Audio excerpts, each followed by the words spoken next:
하나님 말씀 보겠습니다. 하나님 말씀은 요한복음 12장에서 봅니다.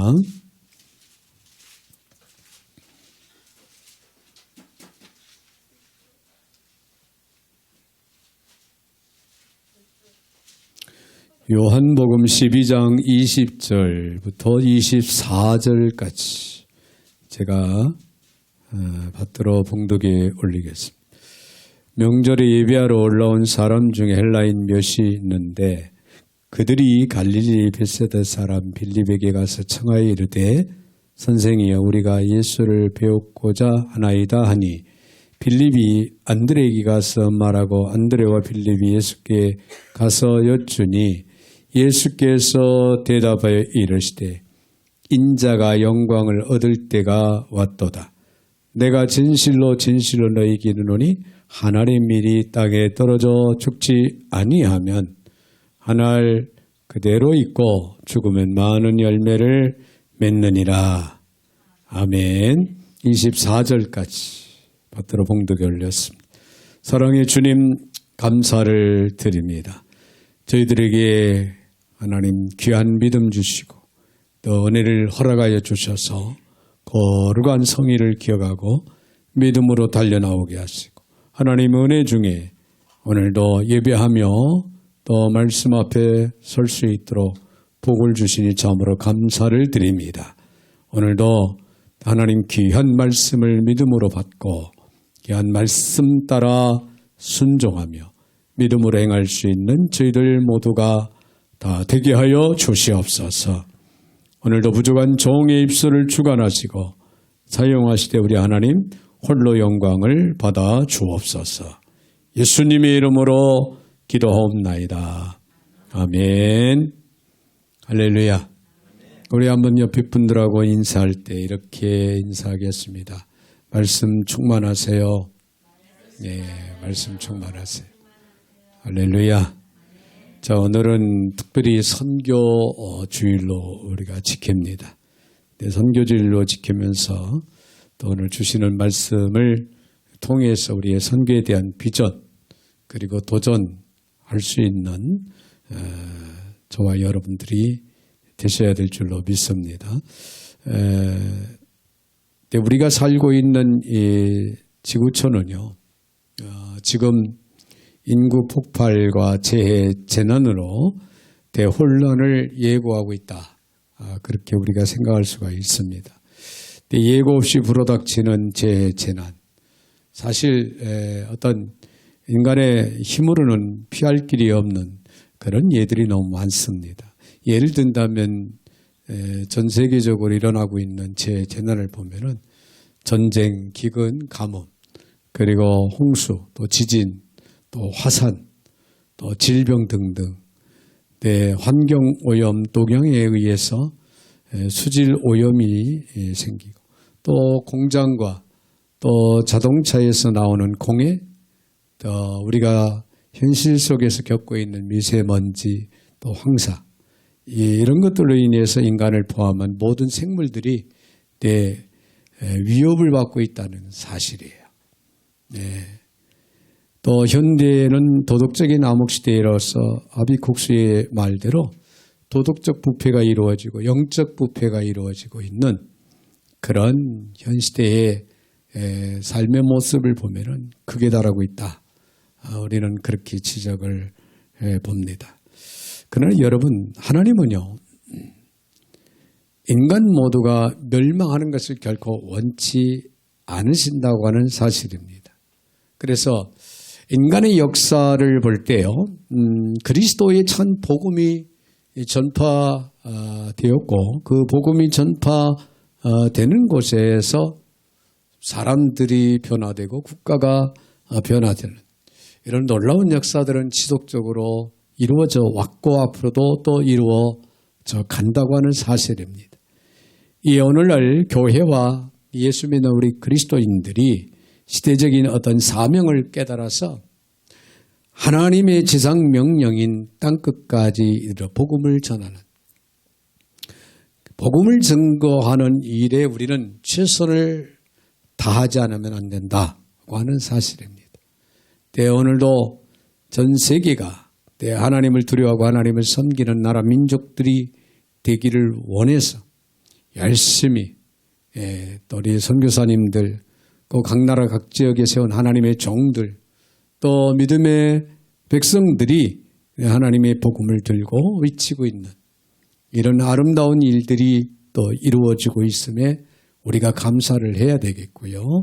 우리 또한 이에 늘 마음을 열고 도전할 수 있는 저와 여러분들이 되셔야 될 줄로 믿습니다. 기독교가 전도나 선교에 열성적일 수밖에 없는 이유는요, 하나님의 뜻이기 때문에 그렇습니다. 여러분, 전도, 선교는 하나님의 뜻입니다. 그리고 하나님의 명령이기도 하다는 사실. 이 명령을 받은 초대교회 제자들을 보면요, 그들은 생명을 바쳐서 전도와 선교적인 그 사명을 감당하기 위해서 내 힘쓰고 애쓰고 노력을 했고, 마지막에는 순교를 당하는 이런 일들이 아름답게 이루어졌다고 하는 사실을 우리는 분명히 찾아보게 됩니다. 사도 바울을 보면은 고린도전서 9장 16절에서 이렇게 말합니다. 내가 복음을 전할지라도 자랑할 것이 없으면 내가 부득불할 일임이라. 만일 복음을 전하지 아니하면 내게 화가 있을 것이로다. 이런 고백을 했습니다. 일찍이 유명한 신학자인 에밀 브로너는 말하기를 불이 탐으로 불이 있는 것처럼 교회는 선교거에 의해서 존재한다라고 하는 그런 아주 훌륭한 말을 했다고 합니다. 여러분, 교회는요, 선교에 의해서 존재한다는 거예요. 이 말을 다른 말로 표현한다면 교회는 전도와 선교를 해야 한다. 교회가 전도와 선교를 하지 않는다면 교회로서 온전히 존재할 수가 없다. 그런 말이 되겠죠. 그래서 오늘날 교회는요, 복음 증거함에 선교하는 일에 마음을 열고 열정을 가져야 되겠고 또 최선을 다하는 이런 아름다운 모습들이 이루어져야 된다고 하는 사실입니다. 자, 오늘 본문의 말씀을 보면은 유월절을 지키기 위해서 예루살렘에 올라온 사람 중에 헬라인 몇이 있었는데 저희가 빌립을 찾아갑니다. 빌립을 찾아가서 예수님을 만나기를 간청을 해요. 자, 여기서 헬라인이란 당시 유대교로 개종한 헬라인 이방인들을 우리는 생각을 할 수가 있습니다. 자, 이들은 예루살렘에 왔다가 유월절을 지키기 위해서 예루살렘에 왔다가 나사로가 죽었던 나사로가 다시 살아나는 이 부활에 대한 소식을 그들이 듣게 됩니다. 네, 그리고 그들은 나귀 새끼를 타고 예루살렘에 입성을 하시는 예수님의 그 겸손의 그 모습을 그들은 직접 보게 됩니다. 그래서 그 결과 예수님에 대한 관심을 갖게 되고 또 결국에는 예수님을 만나기 위해서 오늘 본문의 말씀을 보니까 찾아온 거예요. 이처럼 복음의 생명력과 진리에서 우러나오는 그 사랑과 겸손은요, 사람들의 영혼들을 이끄는 흡입력이 있다는 사실이에요. 그래서 복음이 증거되는 곳에는 성령의 역사로 말미암아 많은 영혼들이 변화를 가져온다는 거죠. 그래서 주님께로 돌아오는 역사들이 분명히 있었고 또 있게 된다는 사실이에요. 자, 오늘 우리는 본문을 통해서 이 복음을 증거하고 선교의 비전을 이루어가기 위해서 필요한 교훈이 무엇인가를 오늘 이 시간 우리가 생각하면서 은혜를 나누기를 원합니다. 선교의 비전을 위해서 필요한 부분이 뭘까?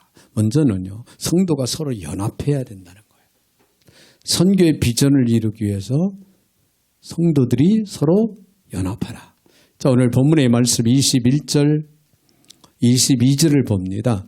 그들이 갈릴리 베세다 사람 빌립에게 와서 청하여 이르되 선생이 우리가 예수를 배웠고자 하나이다니 빌립이 안드레에게 가서 말하고 안드레와 빌립이 예수께 가서 몇 주니 그런 말씀이 나오죠.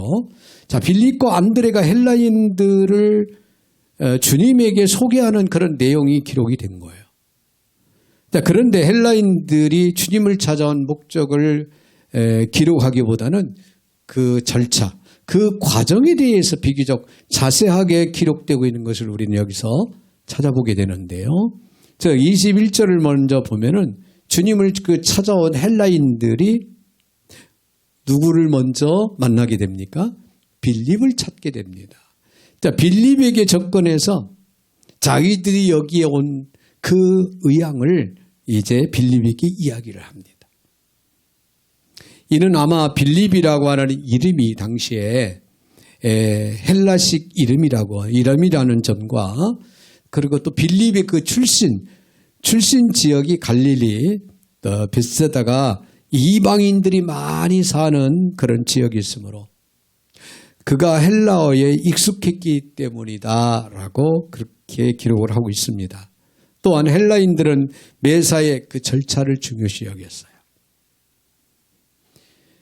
네, 매우 교양 있고 매우 정중한 그런 문화 속에서 살아온 그런 헬라인들이었다. 그렇기 때문에 그 헬라인들은 먼저 예수님을 직접 만나려고 생각하지 않고 절차, 과정을 생각하고 먼저 빌립을 찾아갔다. 학자들은 그렇게 이야기를 합니다. 자, 그런데 22절을 보면은 이러한 이방인들의 청을 받은, 즉 헬라인들의 청을 받은 빌립이 어떻게 합니까? 이 빌립은 단독으로 결정해서 행동하지 않습니다. 헬라인들이 와서 예수를 만나기를 청하는 그 내용을 자신이 혼자 생각하고 결정하고 행동하지 않았다. 즉 안드레에게 갑니다. 안드레를 찾아가서 안드레에게 그 내용을 이야기하면서 상의를 합니다. 이는 아마 당시 분위기가 주님에 대해 매우 적대적이었을 뿐만 아니라 헬라인들은 이방인들이었으므로 이들의 낯선 방문, 그들의 갑작스러운 낯선 방문에 대해 처리하는 아주 상당한 미묘한 그런 문제들이 내포되어 있었기 때문이다. 우리는 그렇게 이해를 할 수가 있습니다. 어쨌든 빌립은 함께 팀을 이루어서 사역하던 안드레와 깊은 상의를 한 뒤 주님께 이방인의 방문을 말씀드림으로 당면 과제를 해결해 나갔다라고 하는 사실을 여기서 우리는 보게 되는데요. 즉 우리는 여기서 제자들이 함께 연합해서 일을 하는, 즉 사역을 하는 그 아름다운 모습을 우리는 여기서 찾아볼 수가 있다. 그런 얘기입니다. 여러분, 하나보다는 둘이 강하고요. 삼겹살은 끊어지지 않는다고 성경은 말합니다. 한 사람의 기도보다는 합심 기도가 더욱 힘이 있다는 사실.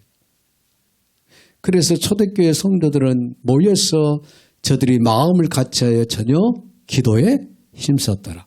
할렐루야. 합심 기도를 열심히 했습니다. 네. 한 사람이 헌신하는 것보다 여러 사람이 헌신할 때 큰 힘을 발휘할 수 있다고 하는 사실입니다. 그러기에 우리는 하나님의 교회에서 우리 성도들은 서로 협력해서 선을 이루기 위해서 마음을 같이 하는 아름다움이 이루어져야 될 줄로 믿습니다. 할렐루야. 여러분, 우리가 이제 선교의 날을 맞이해서 특별히 우리는 하나님 앞에 감사를 드리지 않을 수가 없습니다. 작년 이맘때 우리 하나님께서는 선교관을 몸된 재단에 허락을 해 주셔서 또 하나님의 은혜 가운데 이제 선교관을 통해서 많은 선교사님들을 우리가 돌아보고 섬길 수 있는 기회가 우리에게 하나님의 은혜로 주어졌다고 하는 사실이죠.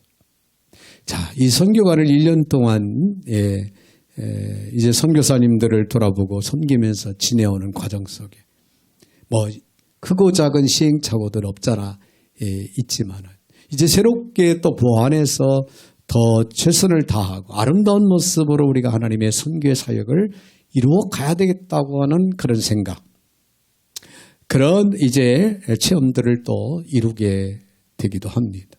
또 선교관을 통해서 선교사님들을 섬기면서 많은 또 하나님의 은혜를 깨닫고 또 체험적인 그런 역사도 또 우리는 체험을 하고 있습니다. 그런데 이것은 우리 한소망교회에 하나님께서 허락하신 귀한 선교의 사역입니다. 할렐루야. 그렇기 때문에 오늘 몸된 자를 속한 우리 사랑하는 교부들은 애어른할 것 없이 전 교인들이 이 선교의 비전에 함께 마음을 같이하고 뜻을 같이하고 연합하는 아름다운 모습이 주 안에서 이루어져야 된다. 그런 맥이에요. 그래야 더욱 효과적인 선교의 비전을 이루어갈 수 있고 하나님께서 기뻐하시는 귀한 선교의 사역을 원만하게 아름답게 이루어갈 수 있다고 하는 사실입니다. 할렐루야. 우리가 그래서 열심히 중보기도 하시고 또 여러분들 시간적으로 또 투자하시고 물질적으로 선교 예물을 또 하나님 앞에 드리면서 투자하시고 또 우리가 몸으로 하나님 앞에 열심히 선교의 사역에 또 뛰어들어서 헌신하면서 좀 더 효과적이고 좀 더 아름답게 하나님 영광을 드러내는 선교의 비전을 이루기 위해서 힘쓸 수 있는 오늘 저와 여러분들이 되셔야 될 줄로 믿습니다. 그렇습니다. 하나님께서 주신 다양한 은사와 경험 내지는 지식들이 모여서 하나가 돼 연합함으로 인해서 이 땅에 복음이 더욱 널리 전파되고 하나님의 나라가 더욱 아름답게 확장되도록 해야 된다는 사실입니다. 이 일을 위해서 우리 모두가 서로가 연합할 수 있는 또 한마음 한뜻이 될 수 있는 그런 아름다운 모습이 이루어져야 된다. 그런 얘기예요. 그럴 때만이 하나님 나라는 가장 효과적으로 확장될 수가 있다고 하는 사실. 왜냐하면 하나님은 모든 성도와 교회가 연합하여 사역하도록 한 몸으로 부르셨다고 하는 사실을 우리는 결코 잊지 말아야 될 줄로 믿습니다.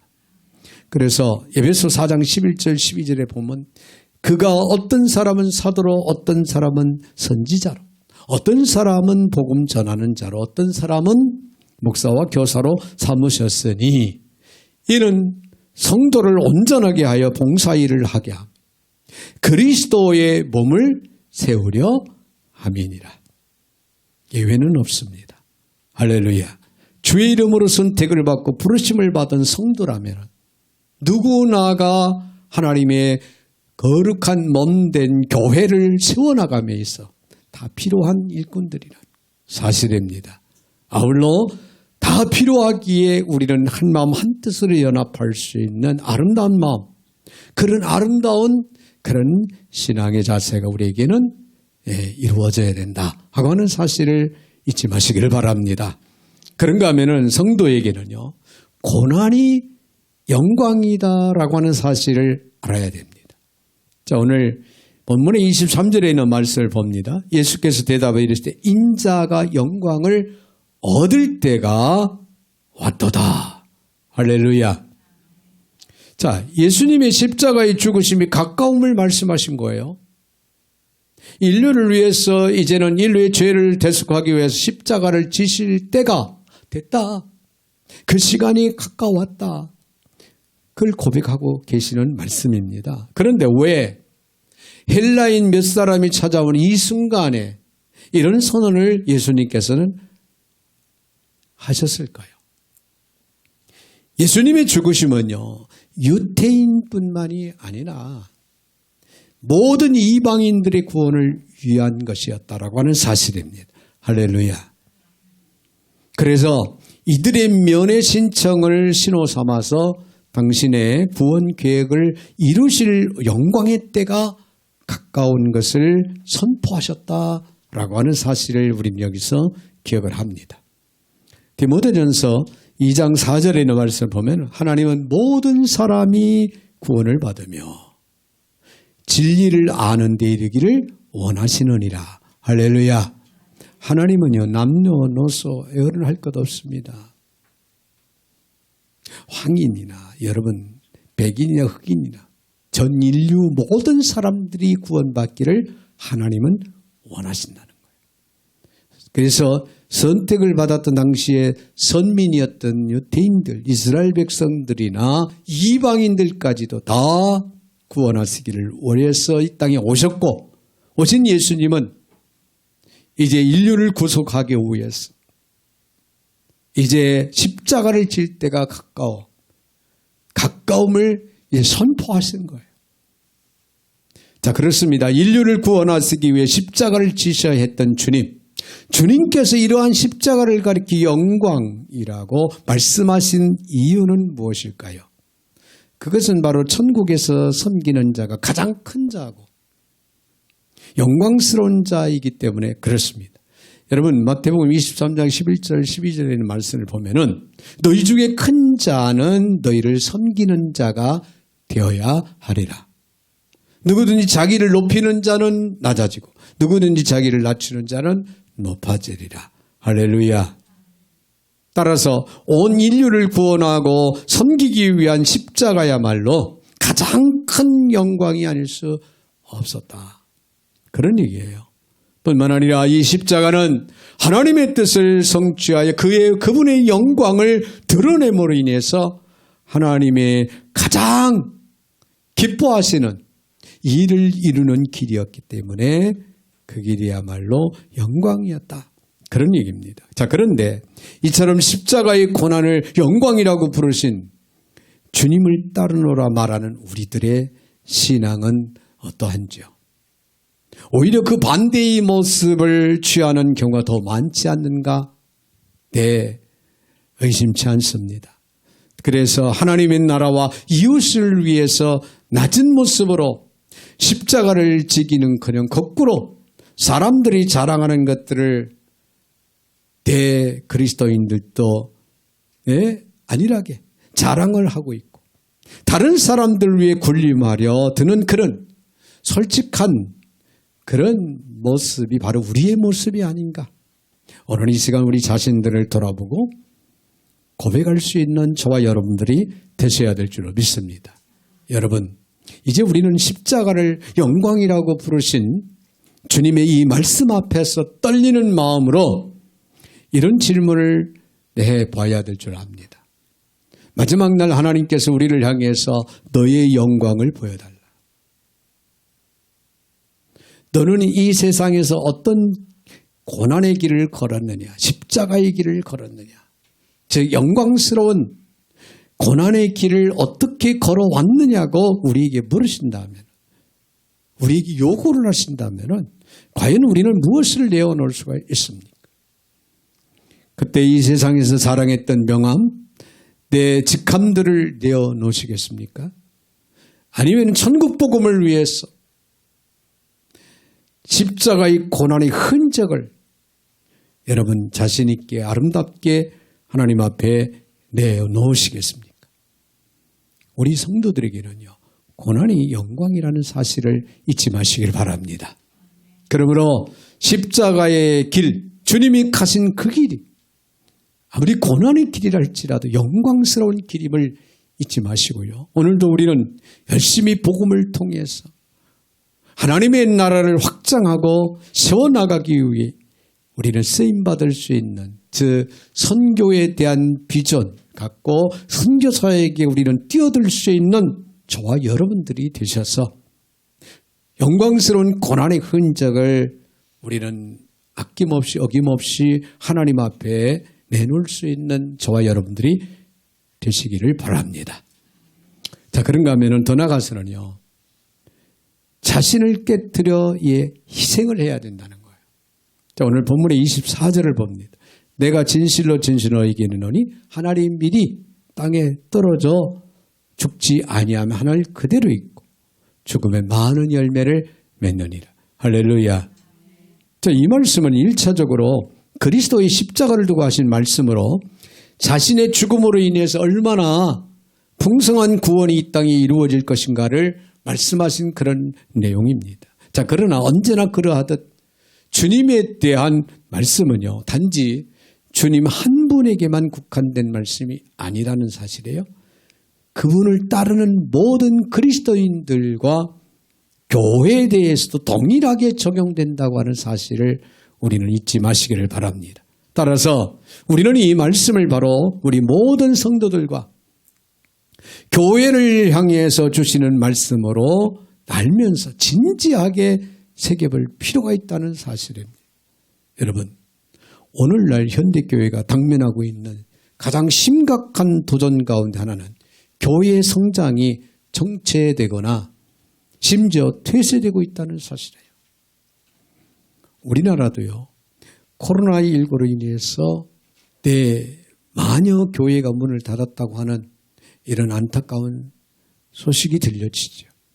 거기에는 마녀 교회에 따르는 성도들이 그만큼 또 이제 주저앉았다라고 하는 그런 또 해답을 우리는 얻게 됩니다. 자, 그래서 이러한 현상은 이미 서구교회에서는 기정사실화 되다시피 했고 폭발적인 성장으로 세계를 놀라게 했던 우리 한국교회에서조차 이제 해결해야 할 가장 시급한 현안 문제로 우리 앞에 찾아와 있다는 거예요. 놀라운 이야기는 제가 며칠 전에 유튜브를 보다가 깜짝 놀란 일을 봤습니다. 인천의 중구 지역에 대형교회입니다. 아주 예배당을 아주 큼지막하게 잘 주는 교회인데 거기에 카페가 들어섰어요. 한 달 만에 수없이 많은 사람들이 그 카페를 찾아 몰려온다는 거예요. 그래서 주차할 공간이 없어서 주민들과의 대립하는 그런 영상이 올라온 걸 봤어요. 그래서 요즘에 이제 대형 교회들이 웬만한 대형 교회들은 카페들이 있으니까 전도 목적으로 카페들을 이렇게 또 운영을 하니까 여기는 어떻게 운영을 하는가 자세히 보니까 그게 아니었어요. 예배당, 그 맘모스 같은 예배당, 예배 장소는 다 언데간데 사라져버리고 그 예배당을 다 카페로 완전히 변신한 거예요. 깜짝 놀랐습니다. 이단들에게 넘어가는 예배당들이 많아서 마음이 참 아프고 무겁고 그것을 위해서 기도도 하고 있습니다만 이제 유럽처럼 맘모스 같은 교회들이요, 일반 회사가 들어오고 공장이 들어오고 이런 업종들이 들어온다는 거죠. 우리나라의 현실로 이제 다가오고 있다는 사실이에요. 그렇다면 복음의 생명력을 본질로 하여 지금까지 놀랍게 성장해왔던 우리 한국교회, 교회가 왜 이토록 정체와 쇠퇴의 문제로 우리가 고민할 수밖에 없는 상황이 벌어질까요? 그것은 바로 우리 그리스도인들이 오늘 이 본문의 말씀과는 반대로 살아왔기 때문에 그렇습니다.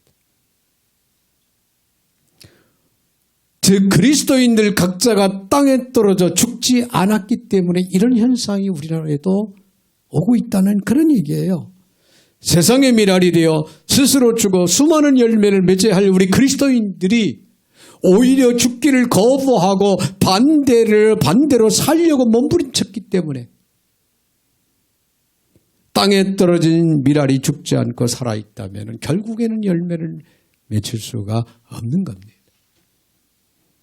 땅에 떨어진 미랄이 썩어질 때만, 죽을 때만이 많은 열매를 맺을 수 있느니라. 할렐루야. 자, 그렇다면 교회와 성도가 새롭게 성장할 수 있는 비결이 뭘까요? 그것은 결코 멀리 있지 않습니다. 바로 본문의 말씀처럼 모든 성도들이 미랄이 되어 땅에 떨어져 죽는 거예요. 땅에 떨어져 희생하는 겁니다. 사랑하는 여러분, 우리는 지금까지 성도들이 능력을 잃어버리고 교회가 성장을 멈췄던 이유를 어떤 먼 곳에서 찾는 경우가 많았습니다. 남의 탓으로 돌리는 예가 많이 있었습니다. 그러나 여러분, 멀리서 찾을 이유가 없습니다. 가장 가까운 곳에서 우리는 찾아야 합니다. 그래서 세상을 향해 살려 하지 말고 오히려 기꺼이 땅에 떨어져 죽음으로 인해서 부활과 영생을 얻는 것은 물론 교회와 하나님 나라까지 새롭게 살려내는, 그래서 하나님의 나라가 점점 오늘 저와 여러분들을 통해 우리 그리스도인들을 통해서 확장되어져 가는 이런 놀라운 역사가 일어나야 된다는 거예요. 여러분, 하나님의 말씀은 살아있습니다. 생명력이 있습니다. 할렐루야. 어떤 시절, 어떤 상황 속에서도 하나님의 말씀은 결코 죽지 않습니다. 시대 환경이 그렇게 만들어가는 것처럼 느껴지겠지만 절대 그렇지 않다는 거예요. 진리는 살아있습니다. 할렐루야. 살아있기 때문에 우리 그 진리의 말씀, 살아있는 말씀을 힘입고 살아가는 우리 그리스도인들이 하나님 미랄이 되어 땅에 떨어져 죽는다면, 희생한다면, 하나님의 진리는 결코 생명력을 잃는 법이 없기 때문에 오늘날 교회는 살아서 움직이고 생동감이 넘칠 뿐만 아니라 날마다 성장하는 부흥의 역사가 이루어지게 될 줄로 믿습니다. 마태복음 16장 25절에 누구든지 제 목숨을 구원하고자 하면 잃을 것이, 누구든지 나를 위하여 제 목숨을 잃으면 찾으리라 그랬어요. 죽는 자가, 예수 안에서 죽는 자가 사는 역사가 일어난다, 그런 얘기예요. 자, 김용의라고 하는 선교사님이 우리 한국에 계셨는데 아들이 5이다. 너무나도 자라온 그 과정이 너무나도 힘들고 어려운 과정 속에서 살아왔던 이 김용희 선교사님은 복음을 받아들이고 선교를 위해서 결단 고백을 하고 선교 사역에 뛰어들었다고 합니다. 그래서 각 나라 각 지역을 찾아다니면서 선교에 불을 붙였는데 아들이 5이 있는데 다 선교사가 됐어요. 그래서 어느 날 내 아들 선교사들이 사역지를 순회를 하면서 돌아보는 그런 계기가 되어 있었는데, 아프리카 서부 지역에 큰아들이 가 있었다고 합니다. 그런데 그 아프리카에는, 서부 지역에는 에이즈보다 더 무서운 말라리아로 인해서 수많은 사람들이 죽어가고 있었다는 거죠. 자, 그렇게 위험 지역에서 선교의 사역을 하고 있는 큰아들을 찾아간 아버지는 밤이 맞도록 기다리는데 아들이 돌아오지를 않습니다.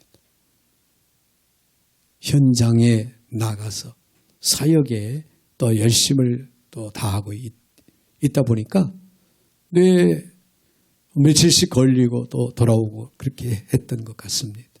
밤새 아들을 기다리면서 걱정하고 아무래도 아들을 데리고 가야 되겠다.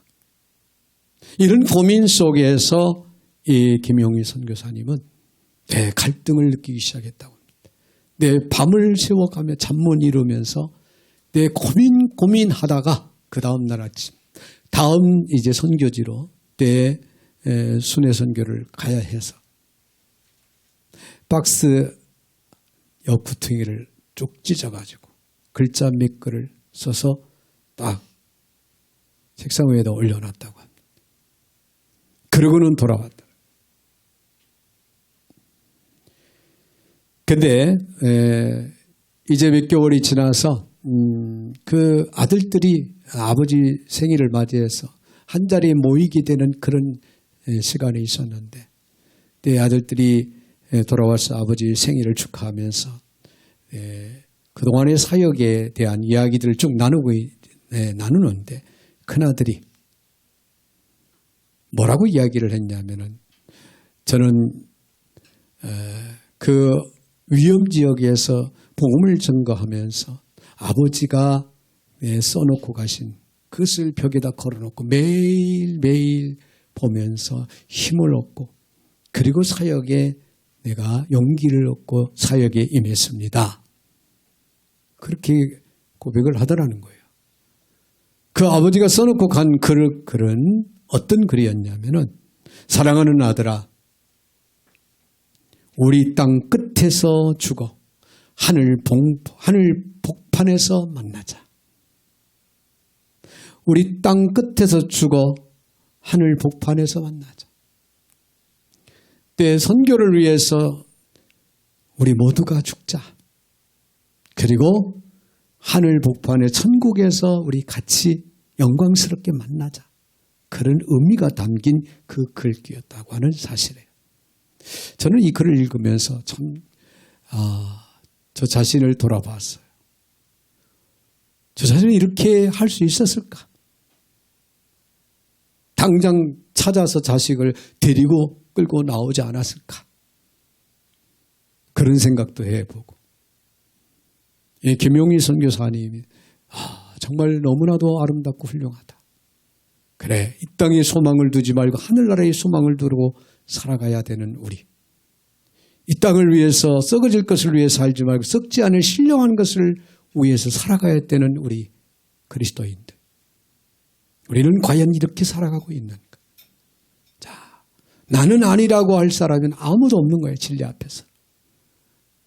우리 모두는 앞으로의 남은 생에 선교에 대한 비전을 가지고 우리는 뛰어들어야 됩니다. 그 길만이 우리가 사는 길이고 교회가 사는 길이다. 이제 선교의 사명을 다하는 교회가 되기 위해서는 자신을 깨트리는 희생을 감수해야 됩니다. 이거 없이는 결코 선교를 할 수 없고 복음을 증거할 수가 없습니다. 무엇보다 오늘 우리가 구원받아 그리스도인으로 이 땅에 사는 것은 예수 그리스도의 희생 때문이라는 사실을 우리는 한시도 잊지 말아야 될 줄로 압니다. 우리는 그 사랑을 잊지 말아야 됩니다.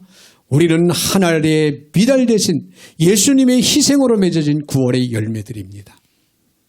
예수님의 희생이 없었다면 우리에게는 영생이 있을 수가 없습니다. 하지만 이제 중요한 것은 그분의 희생에 대한 우리의 응답입니다. 더 많은 열매가 이 땅 모든 민족 모든 방언에서 맺어지기 위해 우리도 기쁘게 하나님의 미랄이 될 수 있느냐는 사실이에요. 복음 선교의 역사는 피 묻은 강의 역사입니다. 선교사들의 피를 토하는, 피를 흘리는 그런 역사가 있었기 때문에 오늘의 생명을 살리는 구원의 역사가 이어지고 있다는 사실이에요. 오늘 이 땅에 우리나라도 135년 전에 선교사님들이 이 땅에 들어와서 그들은 생명을 바쳤습니다.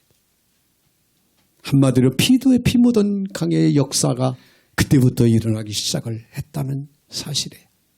그래서 오늘의 한국교회가 대등장을 하게 된 거고 그동안 수많은 영혼들이 내 예수 안에 생명의 구원의 역사를 이루고 주님의 나라에 임했다고 하는 사실이에요. 할렐루야. 그러기에 우리는 더없이 이제는 우리 자신들을 쳐서 복종시키고 우리가 희생해야 할 때입니다. 우리가 죽어야 즉 하나님의 미랄이 되어 땅에 떨어져 희생을 해야만이 열매를 맺을 수 있다는 거예요. 오늘 저와 여러분을 통해서 수많은 영혼을 살릴 구원의 길로 인도하는 열매를 맺을 수 있다고 하는 사실. 오늘의 선교의 비전을 위해 우리 자신을 기쁘게 희생할 수 있는 하나님의 미랄이 될 수 있는 그리스도인들. 오늘 저와 여러분들이 되어지시기를 주님의 이름으로 축원을 드립니다. 거룩하신 하나님 감사를 드립니다. 오늘 거룩한 성일 특별히 선교주일로 지키면서 오늘 우리에게 주어진 귀한 말씀 마음속 깊이 새기기를 원합니다. 저들의 삶의 지표로 삼기를 원합니다. 순종하며 저들이 하나님 미랄이 되어 땅에 떨어져 죽는 희생이 있기를 원합니다. 저들의 마음과 생각을 주관하여 주셔서 저들을 통하여 많은 열매를 거두는 역사들이 일어나게 하여 주시옵소서.